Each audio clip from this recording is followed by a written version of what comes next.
If I had to title this message today, I would title it, Do You Have Equity with God? Do you have equity with God? About a month ago, me and my wife bought a new car. Not that we wanted to, it's that we needed to. I tried to stretch it a little longer than I probably should have. Let the warranty expire on it last summer. And I mean, you know, when you're driving one of them fine automobiles, one of the biggest mistakes you can make is letting a warranty expire because the oil change costs $300. Thank God on the last one I had a tire warranty on it because Pastor Carol seemed to find every nail, pothole, crevice you can find. I remember one night she hit a pothole over there in front of Mojave High School. And she said, baby, I don't know what happened. It was dark and I was driving and this pothole just came out of nowhere. And I said, right in front of the school, right? I said, that's not a pothole, that's the end of the road. You ran off the road. I said, I'll take you over there and show you one day. I said, see, that's not a pothole, you was off the road. Thank God for it, because we probably got about $3,000 worth of new tires and rims out of them on that last one. It's funny, that warranty was still intact when I got rid of the car. Came home from work one day and she said, baby, there's something wrong with the car making a loud noise. I drove it. I said, let me run around the corner to Smith's. I got about 2 blocks away, and I said, man, I probably ought to turn around. This thing here, there's a little noise in it. So I went to the store, came back home, and said, look, we got to get rid of that thing tomorrow. We got to ask God to work something out for us. Amen. So we went to the car lot, and in my mind, I'm thinking, well, you know, we still owe quite a bit on this car. So we're going to have to do some dumping or something going to have to happen to transfer this thing. So the whole time, the guy said, how much money you putting down? I say, nothing. But I'm leaving with a car today. I had already made my mind. I got to leave with a car, so I'm probably going to have to pay more than what I'm paying now. But I got to get a car. So they start running the numbers and everything like that in the computer and everything. And I'm sitting there, you know, acting like I'm not trying to peek at the computer screen. And I'm looking at my phone and turning my camera that way and looking and trying to look at the screen and say. And the guy walks away and he comes back and says, how much do you owe on the car? I said, I don't know, quite a bit. I think I still owe a couple of years on it or something. And all of a sudden he came back and he goes, well, sir, they gave us $6,500 for your other car. And he went to scratching his head. He was bald-headed like me, and he went to scratching his head. And he goes, but the numbers come back and say you got $4,500 in equity because the other car is almost paid off. So she trying to, you know, shout and do all that, and I'm over here. Y'all know me. Y'all know how I think, right? Y'all know I'm half Caucasian, right? Stuff like that don't add up. So I'm sitting over there going, we got the car in this year here. I know it was for this many months. There ain't no way. I said, they didn't make a mistake. So I kind of look at her, and she looking at me like, you better shut your mouth. You did not say nothing. She said, just go with it. And I said, well, look, if it's a mistake, they're going to figure it out. They're going to come back and say, look, you owe us some money. Or bring the car back. So they go on, do the paperwork and all that. And in my mind, I'm like, the number's wrong. Okay, what the computer said. I talked to the Mercedes people on the phone. They said, oh, yes, sir, we're giving them the right payoff. And I'm like, oh, I'm not questioning. I'm just like, okay. I'm like, make sure nobody transfix the numbers or, you know, transpose them or whatever. So we go on home, and she on the phone, and she talking to people and this and that, and I'm pacing the floor. And I'm like, they made a mistake. These people gonna call in a couple of days and bring the car back. Or bring us some more money. And I'm She's like, take the car. And I take the car. People looking. I said, yeah, next week they'll see the old one back in again. And I'm pacing. So this goes on for weeks. I ain't said nothing to y'all. I'm letting her say what she says. She testified and shouting, turning flips, this and that. She got in 2018. She rolling. She been upgraded from the 2012. I'm coming in here with something like, whatever. I work for the government, so they gonna find out. And I'm gonna have to give them some more money. And I went to the mailbox the other day. And I got a piece of mail out from Mercedes-Benz Financial, and I go, yep, here we go. This is the letter saying they didn't pay off the whole amount of the car. Bring the money back, or send us the money to pay off the rest of the car. Or you owe us car payments until it's done.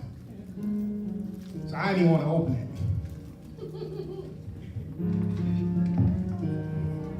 She don't even open mail that's addressed to her. I open all the mail that comes to the house. That piece of mail there, I went, you got something from Mercedes. And I ran back downstairs. And y'all know in the new house was downstairs. I ran all the way downstairs and went in the office and got on the computer. And I'm sitting there saying, and I'm listening. And I'm waiting to hear up there cussing. The devil's a lie. And she come downstairs and go, can you believe this? And I go, uh-oh. She said, they only owed us 17 cents more. The car paid off. And I said, Lord, I don't know what you did or how you did it. And the Lord said, son, you have equity built up in that car. But you also have equity built up with me.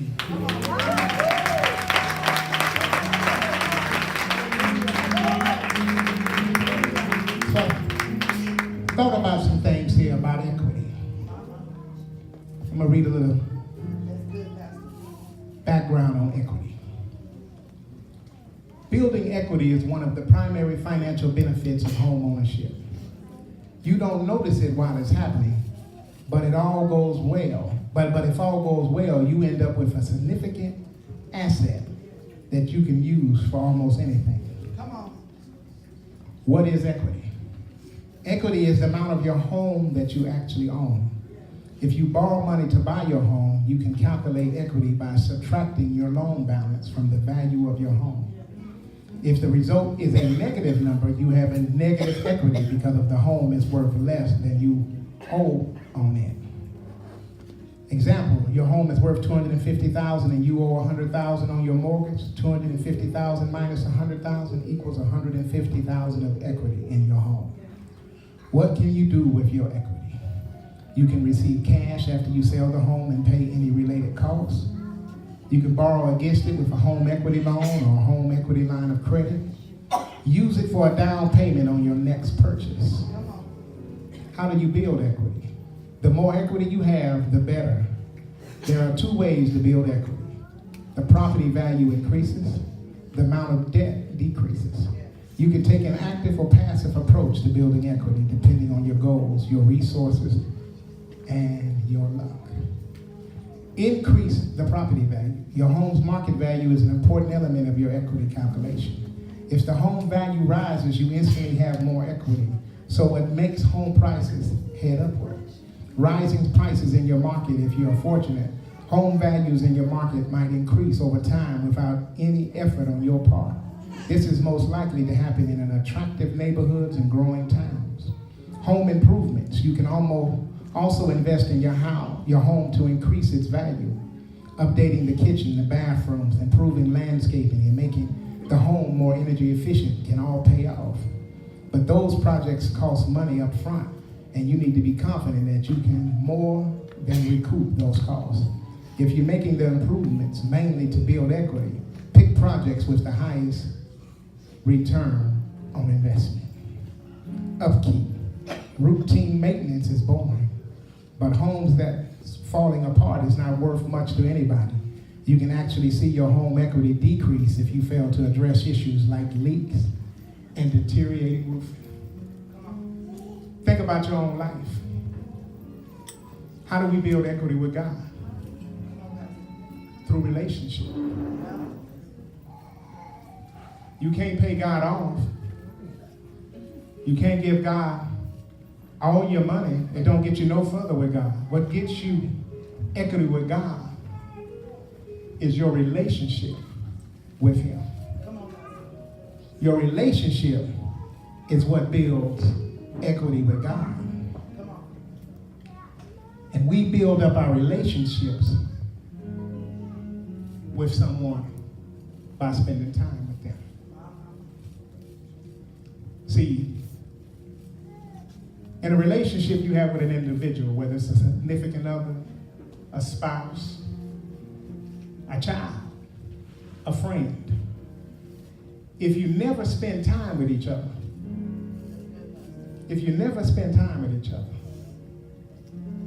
how would that relationship grow? That's what equity does. Same thing with a house. If all you do is buy a house, you never clean it, you never cut the yard, you let the grass grow all wild, the trees grow all over the place, never take the trash to the street, never call the carpet cleaner to come out and clean your carpet, never do anything for the upkeep of that home, the equity in that home will not increase as quick. Everyone that owns a home, one of the greatest things they would want is equity in their home. Well, it should be the same way in a relationship with God. You're in the greatest relationship you could possibly have. Why wouldn't you want to build up equity with God?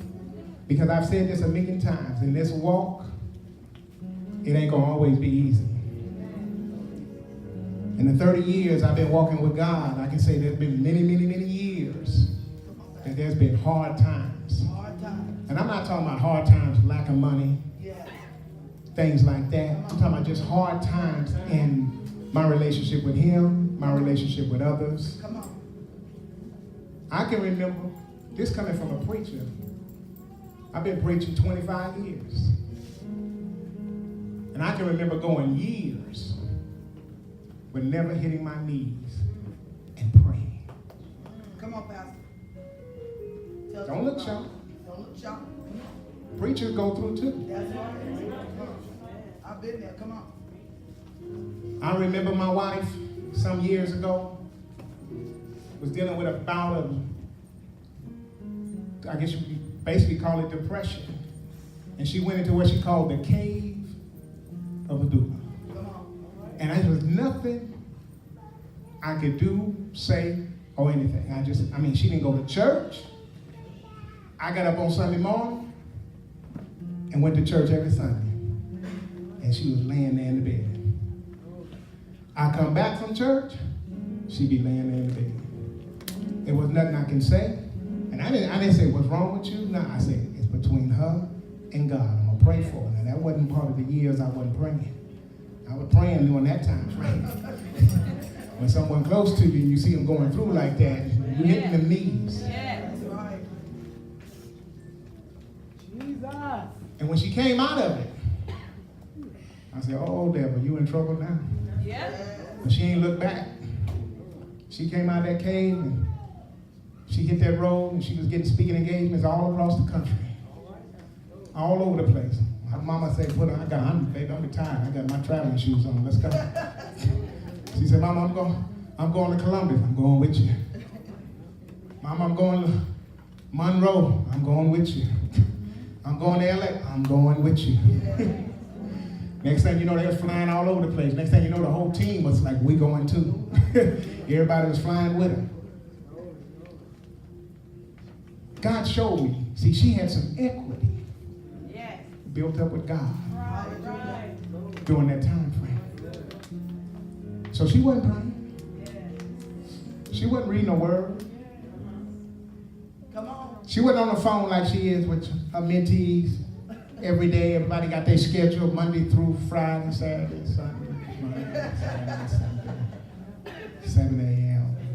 11 p.m. Y'all got the time. I know the time's good. I be coming home from work. I say, hey, you know, Sister Angelina? She said, it's Tuesday. I come home from work on Thursday and I hear on the phone. I say, oh, how's Phyllis? See, I know y'all time's better than y'all do. Oh, you take them shades off. It's God. It's all right. It's good. I ain't got no problem with it. No, it is what it is. You know. But she had equity built up with God during that 9 months time, or whatever she was going through, and that intense trial she was going through. Yes. That's why it's imperative that when the going gets good, Come on. Right. see, we have a tendency as saints to say, you know, I got it going good right now. I got that job. Come on. God left me in a new house. I got a new car. You know, everything's going good. You know, I got no pressures. You know, he ain't going upside my head no more. You know, things are good. The first person we usually kick to the curb is God. Let's be honest. When things usually going good, the first person we kick to the curb is God. In the church. Yeah, the church don't stand a chance.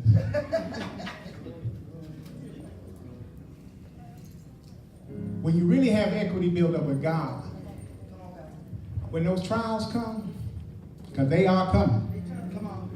when them valleys come, when you come off, you get knocked off that peak. See, sometimes God nudges us off the peak. But a lot of times we think we so bad, we just jump off the peak. You know, we like them canyon jumpers that jump into lakes from 200 feet up in the air. We just kind of feel emboldened to do something stupid. We do the same thing in our walk. You know, we just like, you know what, everything's so good right now. I kind of just do what I want to do. Come on. I'm going to tell you this, you better have some equity built up with God. Come on. Right. To have a relationship with someone, you have to share some experiences with them. My. See, when you really down, and you need God to come and do something for you, one of the first things we usually remember is the last time God did something for us. So you have some experience Come on. with God. Come on. And you look back and you reach back and you grab those good experiences you have with God. And that's what helps push you forward. Come on. Think about a husband and wife relationship. If every time you get in an argument, Come on. the last words out your mouth is, I want a divorce, something wrong. Come on, Pastor. Me and my wife ain't perfect. Come on. I'll come home with her after a hard day and something crazy didn't happen. Been gone 16 hours and she dropped a crayon on the floor. And next thing she knows, she's like, man, what's wrong with him? But see, we have some experience with each other. Yeah. Come on, Pastor.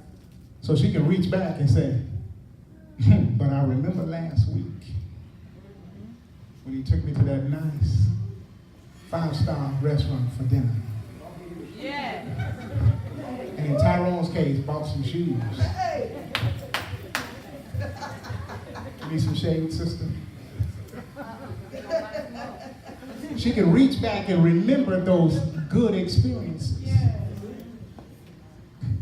And you know what that means? That means I got some equity built up with her. Come on.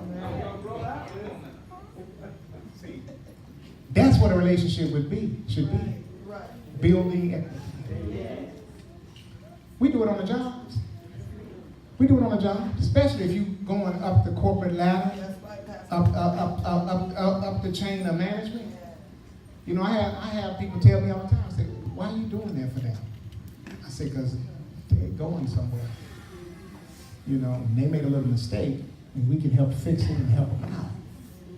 People remember that. I'm at where I'm at today for stuff I did when I was a nobody. Yes. When nobody knew my name. I remember when I got sick for those years on the job, and they would pick me up at home, take me 100 miles away to my office, drop me off at my office, plant me at my desk.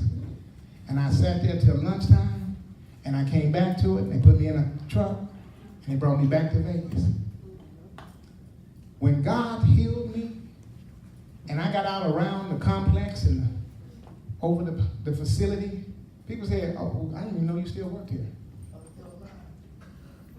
I was like, we thought you was dead. You know, you was so big. And man, you couldn't fit through a door. They gonna turn you sideways and dollar you in. So they just thought, you know, man, that guy probably passed away. You know, I ain't seen him in 3 years, 4 years, you know. I walked into the cafeteria and I was half the size I was, and the cooks went, they started fanning themselves like the steam coming too much up. They was like, no, man, I thought we saw a ghost. One of them told me something, I thought you was dead. He said, I was scared to ask anybody. But see, usually they got rid of me. Come on. You know how it is. I was productive, Come on. but not as productive. Come on, Pastor. Because I couldn't do everything I physically needed to do. But before I had got sick, I had spent years building up equity. Come on. So when I got sick, God took certain individuals to hide me. Come on, Lord. And when somebody would ask about me, they said, oh, he's all right, don't worry about it. We got him on a special project. Come on. He's handling a special project, don't worry about it. Shh, shh, shh. It's a hush, hush. Can't tell you what it is. We got him. And then when God healed me and thrust me out, I went up the chain, up the management chain. So one day I arrived at the spot that years ago when I started, been there 28 years, the first day I walked in the door, I had 3 guys look at me and say, I don't care who you are, who your daddy is, who you know, whatever, Come on. you ain't gonna never be in charge. Never. All of them work for me now. Amen. Now tell me what God wants to do is you be faithful to him. But let me tell you the story. I ain't always been faithful to him. Come on, Pastor. That's what I'm trying to say here. It's not like I've always walked the walk. I've been what I would consider a non-backslidden Christian for 30 years. Walking the walk, straight and narrow. You know, folks talk about backsliding. I don't believe in all that crazy talk and labels we put on folk. Come on. You're either in fellowship or you're not.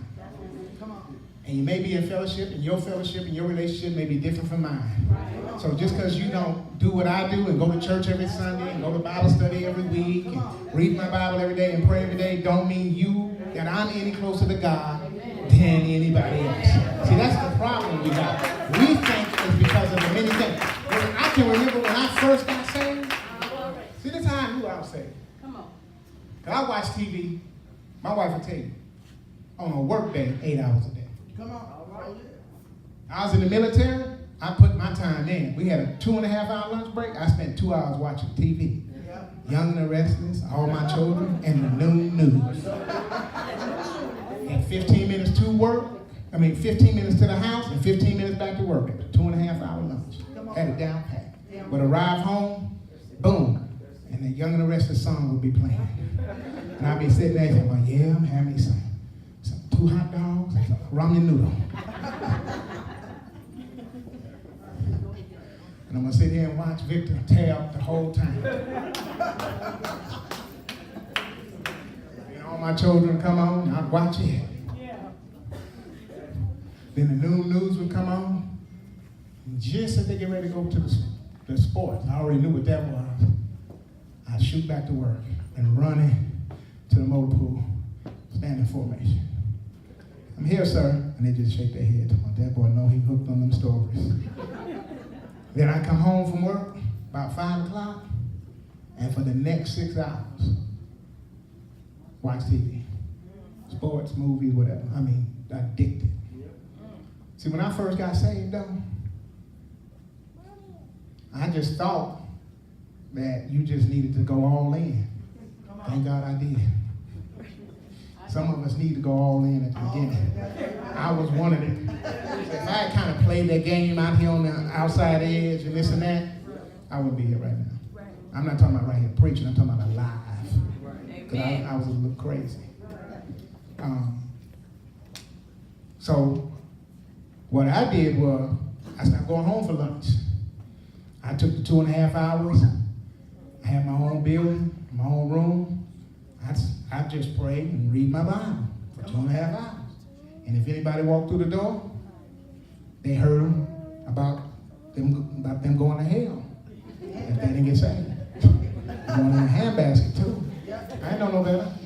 I just wanted everybody to feel like I felt. And when I got home from work, I'd go in my little library. I had one bookcase then. One bookcase, probably had less than, probably only had like 25 books. At 9,000 now, thank you, Jesus. Amen. And I go to reading, cover to cover, everything in it. Pastor Sherry, them lived around the corner from us. So I'd go over their house, and they had about four bookcases. And I'd go in there and I'd get a stack of books. And I said, I'm going to read these while we're here at y'all house. We're supposed to be having dinner, fellowship, and this and that. I'm just reading. And I said, I'm taking these home with me. I'll bring these back next week. Because I didn't have my own. I only had a few. She had been walking in the Lord 100 years at that time, so she had my books. She had my books, you know. You know, Sherry was the female immaculate conception, you know. She just came out of her mother's womb, walking with the Lord. We all wasn't blessed with that blessing. So I thought I had to go all in. I thought. And I did, you know, as I matured in the Lord and grew in the Lord, you know, I started to see, you know, and going through, when I was doing all that all day long and this and that and still making mistakes, I was like, I'm doing all this. How come I'm still doing that? Right. And as you mature, you start to learn that and this the quantity of this don't necessarily decide what you decide to do over here. Because what you decide to do over here comes from here. And from here. You got to ask me to take all that out. And you got to leave all that with God. I don't care how much you pray, how much you fast. Y'all done heard the stories about fasting? Fast. We had a pastor in California. He's like 100 years old right now, today. Still shouting all over the place. This man fasted 3 days every month. And that don't sound like a lot. With nothing. If he took a shower, he'd take his mouth shut so no water could go in. Y'all think I'm lying? Am I lying?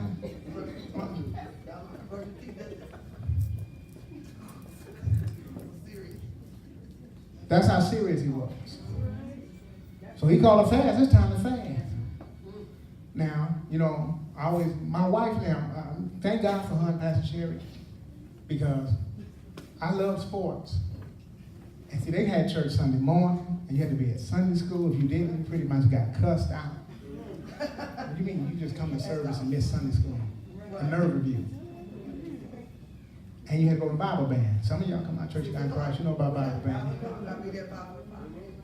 I mean, YPWW, Sunday night, 6 p.m., YPWW. Supposed to be for young people. Ain't nobody there but a bunch of old folk fussing, complaining about the young people not doing right. I wonder why the young people ain't in the church. I didn't figure it out till later. I'm like, YPWW? I'm like, this is an old folk, you know, fellowship?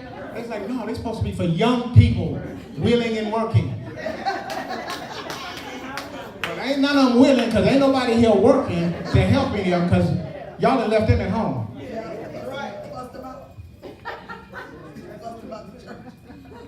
So you spend 4 hours in church in the morning, or 5 if you include Sunday school. Then you spend 2 to 3 hours at night with an hour for YP. And God forbid it was YP somewhere else. in the district where you had to drive 30, 40 miles. We lived in Northern California in Monterey. So sometimes I said, well, it's up by Oakland. Huh? I'm driving these crazy highways in the middle of the night for some church? I don't know if I can make it doing this thing here. This thing too hard. Pastor Carol, Pastor Sheridan, they push, right? They push me to go to church. I mean, come on, you gotta go. You gotta get in fellowship. You gotta be there, brother. Come on. You gotta be there. I'm not gonna lie, I didn't really like, per se, going to church. But I did like doing church stuff. I like reading my Bible. I like studying. I remember I used to take the Bible and just take a book of the Bible and just start writing it out. Yeah. Just trying to find a way to just, Lord help me, deliver me, help me. Yeah. But when it came to fasting, you wouldn't have known it. If you see them pictures of me when I was 598 pounds, you say, this brother ain't never missed a meal. Never. I said, I was only 100-some pounds then when I gave my life to the Lord. So I didn't need a whole lot of fuel then. I was still pumping iron and calling myself doing a little bodybuilding, drinking protein shakes and taking amino acids and, all that stuff that young people do now. Pastor Carolyn, the number first, you spending money on vitamins and aminos. And when I got big, she was like, Lord, I should have kept my big mouth shut. This booker was going to the gym twice a day, working out, running, putting a 100-pound rucksack on his back and walking home from work 5 miles at night, running hills. And she complaining about an extra $50 a month on some Joe Weider vitamins. Now, Joe Weider could have saved me from that operation I had to get that weight off me. And that $12,000 I had to come out of my pocket. I was so big, the insurance company said, you crazy, partner, you putting some money in on this one. We're going to cover the bulk of it. But you got to go get you some money, partner. Because we got some work we got to do here.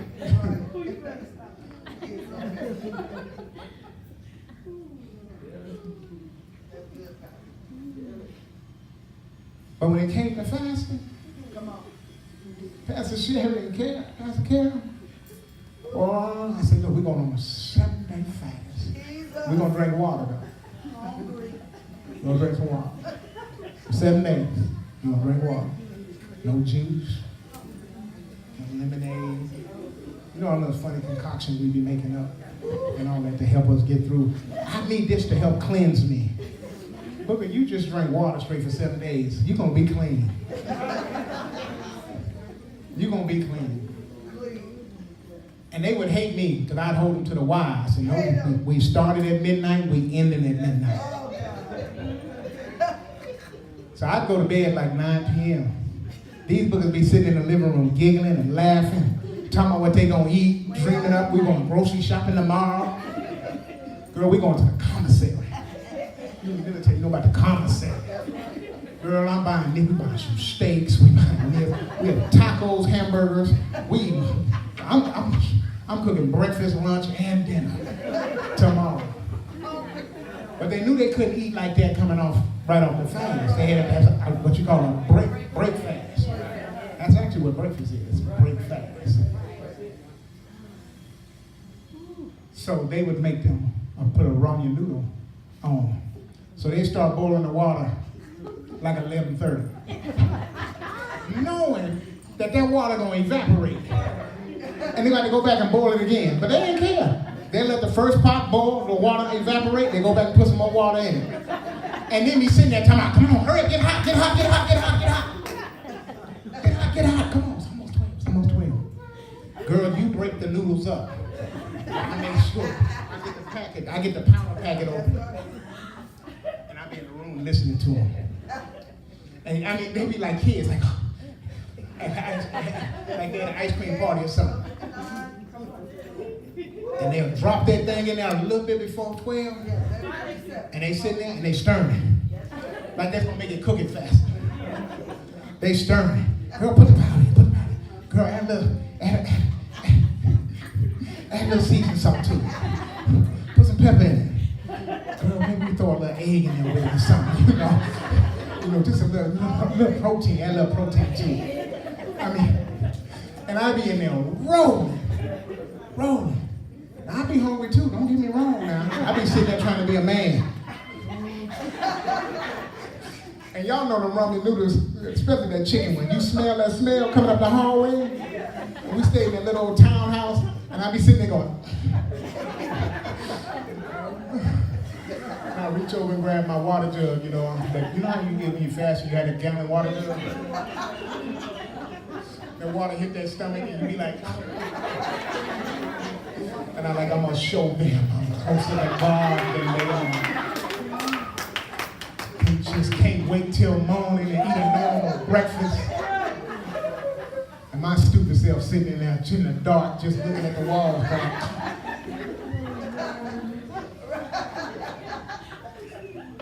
But little did I know that was building up equity with God. Now all y'all don't need that, because some of y'all didn't come from the depths I came from. And see, it wasn't that I was raised bad. It's just that I wanted to be bad. See, I didn't grow up in the projects. I mean, when I was born, my mother and father lived in the projects. When I was 2 years old, we moved away. And they never looked back. They was blessed. You know. But me, I wanted to hang out in the projects. All my friends was in the projects. I found my wife in the projects. I mean, and then you don't know what the projects where the trouble was. So I stayed in trouble. God bless me. Never let me get in any real trouble. Because my father had some equity built up with politicians and people like that. So every time I got in trouble, you know, they had the, you know, them rich people, well, they had them cell phones, the ones that was built in the car. They'd call them, yeah, we got your boy over here.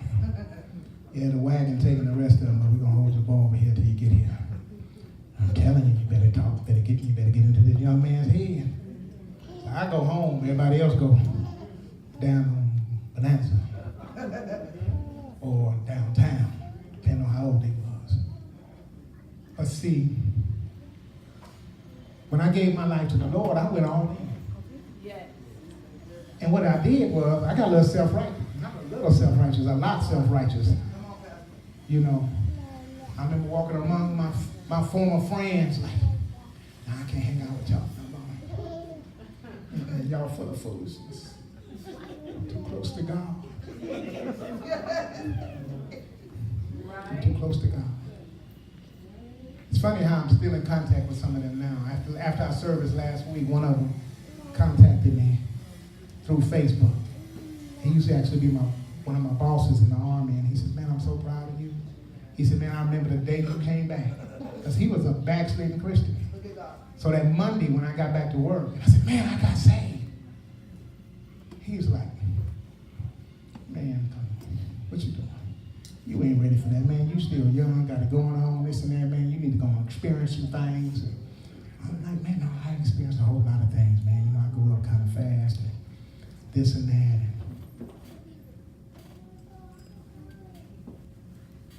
I was so excited that I went all in. Thank God I did.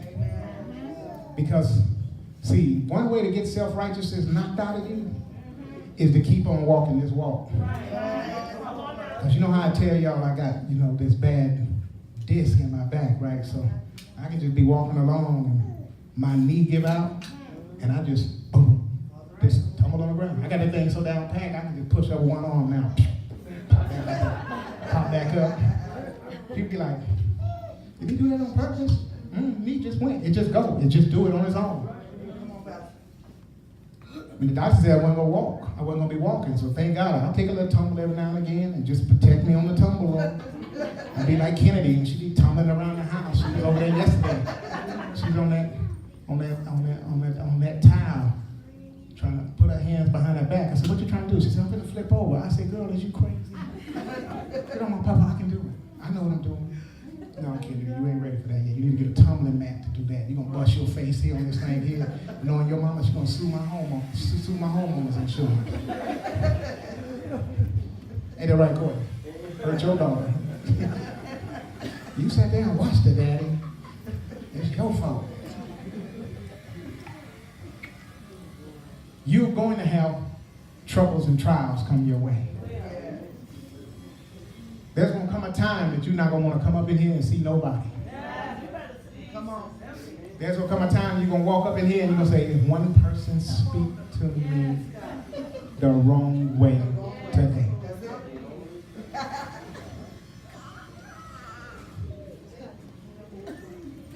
We had an individual walk up in here last week. Walk. A minute. Walked through the door. Shook their head.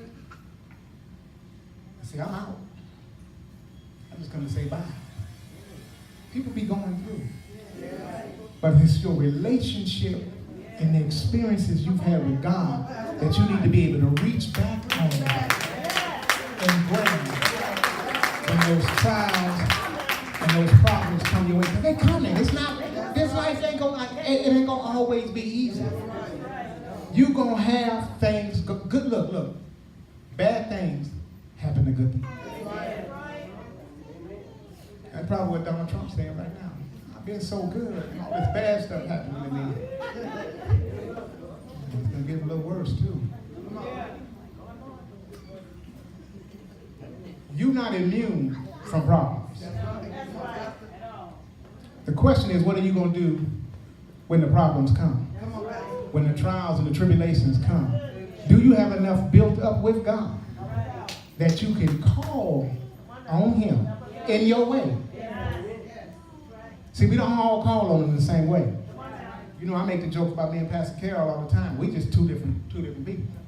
We just it. We went to pick up the A-frame sign. Y'all see the new A-frame sign outside? So we got 5 of them coming. We got one done already. So we went to pick the sign up the other day. They told us we weren't expecting it back for a couple of weeks. And she called them on Monday and said, you know, make it happen. They called us on Thursday and said, come pick it up Friday. So I said, okay. So we go and pick it up. Now anybody that's been with her in the streets, y'all know how it is. So we walk into the place and I go, good. The lady that helped us ain't here. This other lady came out. Because I wanted to get up out of there. I was hungry. I ate I was ready to eat. So I said, we walked in, I saw the other lady come from behind out of the office. So I was like, yeah. We're going to be, it's already paid for, just give me my sign, and we're going to get out of here without her talking to nobody. All of a sudden, the lady that took the order came out, started screaming. I said, Lord, have mercy. I said, she said, how you like the sign? I said, the sign is fine. Give me the sign. I just took the sign and went on to the car. I'm looking through the window. They in there hugging, taking pictures. The lady's up, tears in her eyes. And I just didn't let nobody. You know, that's her. That's Nick like, I gotta go. I'll wait for you in the car. And then the lady was like, hey, your husband, he's probably like, baby, he used to it. Don't worry about it. Ain't got no problem with it. Me and Pastor Sherry be with us sometime. We'll be in restaurants. We'll be looking at each other. We'll say, girl, let's get our own conversation going. She got the general manager over there just going crazy. You know, I don't know what to do and this and that. They turned into a full-fledged counseling session. That's the gift that's on her. That's what it is what it is. You know, thank God she had some equity built up, so when she went through and she was in that cave, she was able to come out that cave and be able to kind of put something out for people. That's the way we should all be in our lives. You ain't gonna always be on the peak. That's right. But you don't always have to be in the valley. That's right. If when you was on the peak, you let some equity get built up. Come on. Stand to your feet.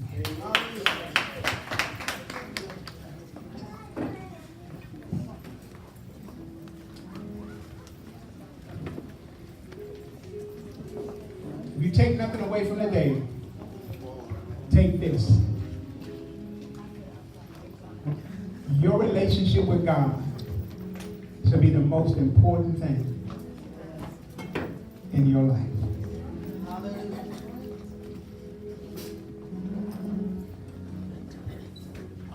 There should be nothing more important to you than your relationship with Him. Because when you're really going through, when she was in that cave, there was nothing I could do. There was nothing I could buy her. Not a pair of shoes, Tyrone. Not an outfit. Not a new ring. I should have just saved my money. I could have went out and bought the car cash. Because as men, we trying to figure it out. We like, what's wrong? We trying to fix it. When you see somebody you care about down, you trying to fix it. We do it for our children. How many times have we done made stuff worse for our kids? Because we try to fix it. I'm gonna fix it. My daddy did it for me. Every bit of trouble I got into, he fixed it. I actually started relying on it. I was like, I can walk right up to the line. As long as I don't cross it, he can fix it. So it got to be so known that my friends I ran with, we be in the streets, and they'll say, hold up, don't cross the line. You stay right here, we'll be back. And they all crossed the line. I remember when I went into service and I came home to visit for the first time, I ran into one of the guys that was one of the leaders of this pack I hung out with. I said, man, I'm so happy for you, man. You went in the military and turned things around and got out of here without getting killed or nothing crazy happening. He said, it never was for you to hang out with us. So I just told the guys, let them hang out. And I warned them and said, but y'all don't let them do this, this, this, this. And they used to ask me, say, why? He said, because I know his daddy. And y'all rather face the wrath of the law than face his daddy if you get him in trouble. And I was like, wow. See, God will put people in certain places and stop you from going too far.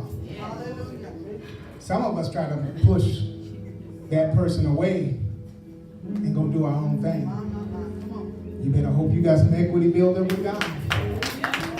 So when you try to do your own thing, God can come to your rescue and rescue you. But it's all built on the relationship you have with Him. Is the equity you can pull down. You pay your house note every month. Don't go refinance your loan every 3 or 4 years like some people do. I did it. Eat up all your equity. And then you say, what did I do with the money I got out? There you go. Did I put a swimming pool in? Did I put a new backyard in? Build a patio? No, when I stand out back here, the rain comes down and still in my head. Did I replace the carpet? Wait a minute. It just goes away. But when you let the equity build up, my boss sold his home, or I take it back, bought a new home a month ago. And so they said, this is what the new home costs. They said, when you gonna sell the other home? He said, well, I'll get around to it. A few months after the first of the year or something like that. They said, well, let us just run an analysis on it. Because you know, the realtor, they're trying to they got a $12,000 commission here. I sell your house, another $12,000 commission. So they run an analysis. They said, well, sir, we can take the equity from this house and pay for this house. He said, I planned it that way. He said, but I got some plans for this. He said, but because everything's so, my credit score's so good over here and this and that, I'm gonna put this much down that I had. I don't have nothing to do with this house. I got this much, huge amount I'm gonna put down. And they said, wow, you put that much down, we'll probably just do you a 20-year loan or a 15-year loan. He said, no, just make it a 10. We'll pay it off in 7. See, he learned the process of building up equity. And so now he coming to his latter years, he's getting ready to retire probably 10 years max. See, he got some equity built up. He got some assets he can reach and grab so he can make his latter years better. That's what we need to do. We need to build up equity with God. So in the latter years of this walk, as things get rougher, body getting older, get slower, you can reach back and grab on that and ease your way through the rest of your walk. Father, in the name of Jesus, we pray yet even now that you bless us, encourage us, strengthen us, oh God, even yet now. Father, as we get prepared to go from this place, let our minds be changed and transformed, oh God. Father, let your will be done and let your grace be sufficient. We pray yet even now that you bless each and every one of us, oh God, as we get prepared to go. We ask you, O Lamb of God, bless us, encourage us, and strengthen us, and let your holy anointing yet rest with us each and every day. In Jesus' name, amen. Come forward. Don't want to take for granted that everybody in here is a Christian. If you would like to meet my Lord and Savior Jesus Christ, turn your life over to the Lord, I'd ask you to step out in the aisle and come forth and let us just pray for you. It ain't anything we do. It's between you and God.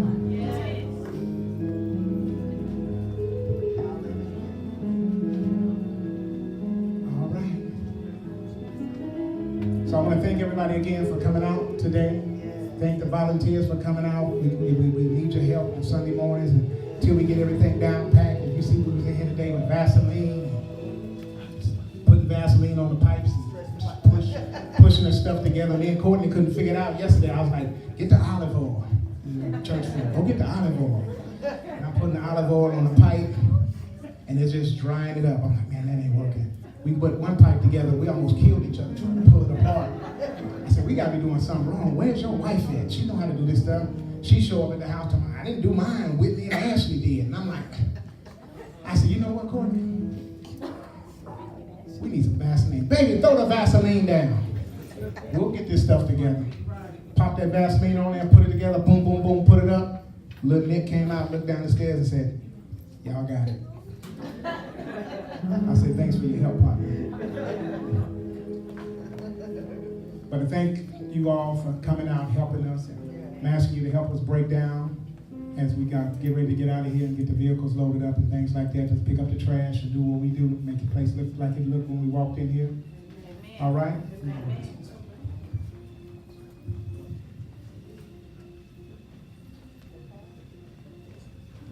Amen. Give God a praise for hashtag my mama, the pastor. That's going to build some equity up with God. Amen. That actually worked, because I'm telling you, when they told me that, and this was so wonderful, because to start this road, I'm going to take about 25 seconds, because you know how churches is, pastor's wife get up and take another 15, 20 minutes. You can't, I only do that when I get ready to prophesy. Amen. And then y'all stay, because y'all say, you can call my name out. I don't blame you. You get a once a prophet, amen, and they got the right character. You better stay and just say, Lord, you got a word for me? Send it. Amen? Ain't nothing wrong with it. Is that all right? But what's so wonderful about it, probably about what, 8 years ago, baby, I went and got this prophet that told me years ago that I was going to get a car loan for a new car. I said, well, that's going to be God, because I've been off the job for about 15 years and I made good money. And so I said, okay. So one day I was rolling coming through the personal banking, and they said, Miss Carol, do you want to, and we're having a special on auto loan special. Would you like an application? I said, baby, send it on. Sure.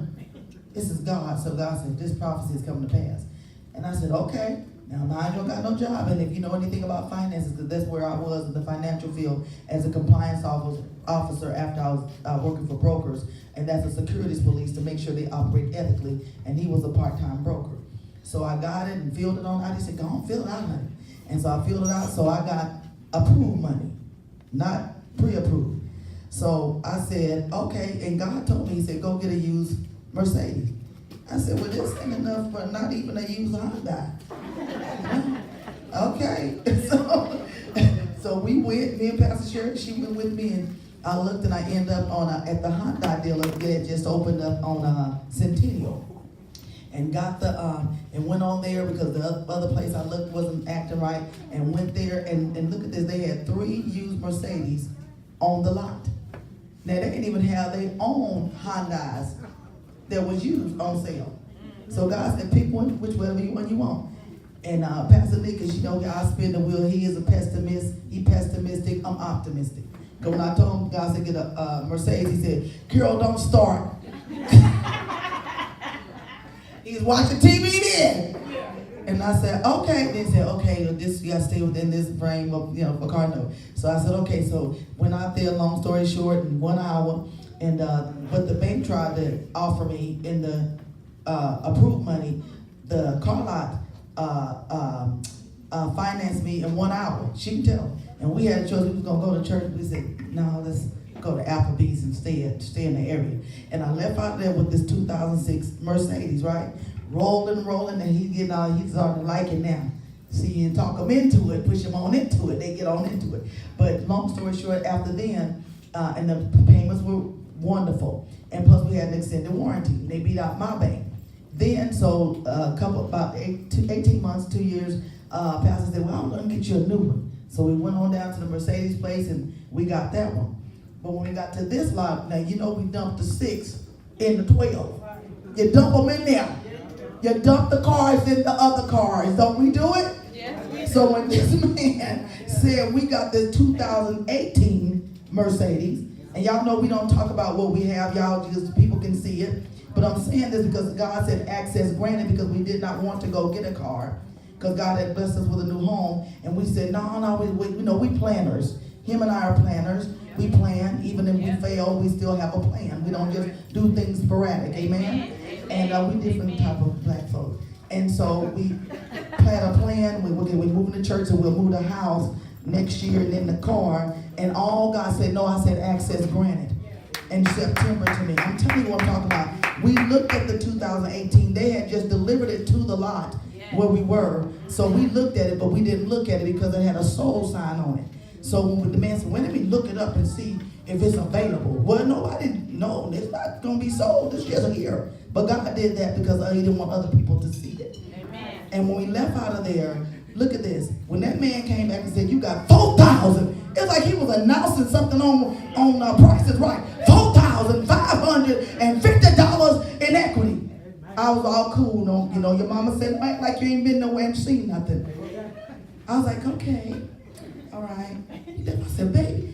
Now, he passed me and said, Lord, we're going to get in trouble. Somebody in the computer. I said, let me tell you something. God's access granted is not our business. And we found out over at CarMax, come on now, because we normally when they go to CarMax, we was going to go back to the Mercedes place, but God said, no, I'm going to direct you another way. God has other ways this season to direct you. Do not, come on, don't reject them. Go that way and you'll get the same thing and more. Because when CarMax finance you, they finance you all the way through. Did y'all know that? While the other bank's still shopping you. Come on.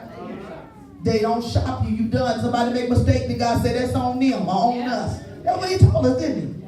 So I said, okay, equity in the car. And rolled out there, the car it was only a rental, not even a loaner, because I get loaners when I go get my car service. The other Mercedes, when I had that, and I had bought a loaner the first time. They didn't have a lot of miles, but this one didn't have like 19,000 miles on it. 2018, come on, rolled out of there, no money down, come on, and kept rolling. Come on, let me tell you, it's access granted. That's why it's imperative. Don't have anybody attached to you in this season, because I'm not. Amen? Because they'll cause your access to be delayed, denied, and minimized. Amen? God is getting ready. Then when we came in this place, he said, an influx of people. I'm telling you, you better get here to get your seat. The young kids say, move your meat, lose your seat. Come on now. And it's going to happen because we build equity with God through suffering and affliction. Come on, misunderstanding. People lying on us, talking about us. Come on, we bow to it so that God can get the glory. Is that all right? Amen. The equity will cost you everything, but in the end, it will give you everything to draw down from. Come on, give God a praise as we get ready to switch out of here. That was an excellent word, Pastor Nick. Equity with God. Amen. Come on, give God a better praise than that. You have access granted. Amen. The Bible says it goes from the head to the beard to the skirt. Amen. Access granted. Just keep your spirit right and your character right. Amen. And eat the fat of the land in this season. It is the season that's going to pour down and rain down. Amen. This is that season.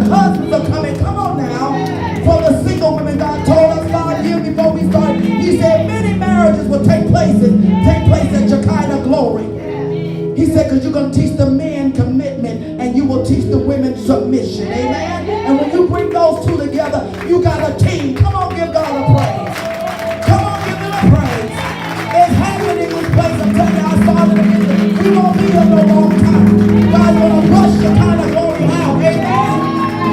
Hallelujah. It's all about having the right character. Amen. Hallelujah. Where's the woman of God? Come on up here.